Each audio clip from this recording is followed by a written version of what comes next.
करवा चौथ व्रत की कथा। आप सभी को मेरी और YouTube परिवार की ओर से करवा चौथ की बहुत बहुत बधाई। आज हम करेंगे करवा चौथ व्रत पूजन की कथा। प्रारंभ करते हैं। कार्तिक वदी चतुर्थी को करवा चौथ कहते हैं। इसमें गणेश जी का पूजन व व्रत सुहागिन स्त्रियां अपने पति की दीर्घ आयु के लिए करती हैं। प्राचीन काल में द्विज नामक ब्राह्मण के 7 पुत्र और एक वीरावती नाम की कन्या थी।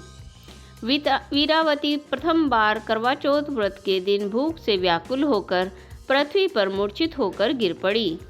सारे भाई यह देखकर रोने लगे।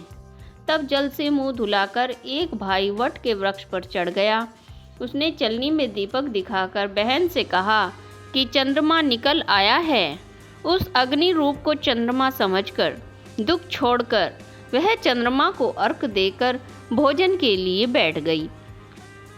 जब वह भोजन कर रही थी तो पहले कौर में बाल निकला, दूसरे कौर में छींक आई, तीसरे कौर में ससुराल से बुलावा आ गया और वह ससुराल जाने लगी। ससुराल पहुंचकर उसने देखा कि उसका पति मरा पड़ा है। संयोग से वहां इंद्राणी आई और उन्हें देखकर विलाप करती हुई वीरावती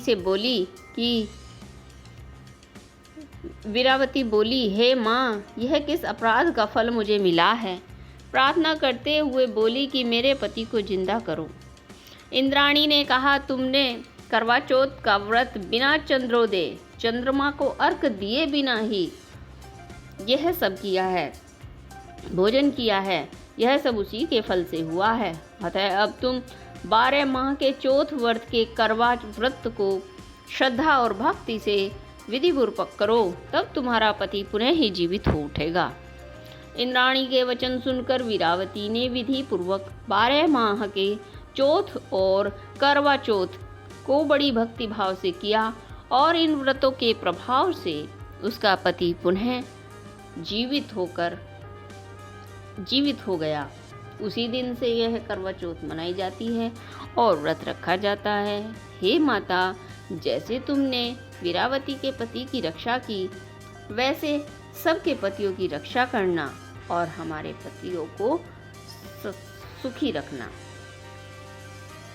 अतः कथा करवा चौथ की कथा समाप्त। धन्यवाद।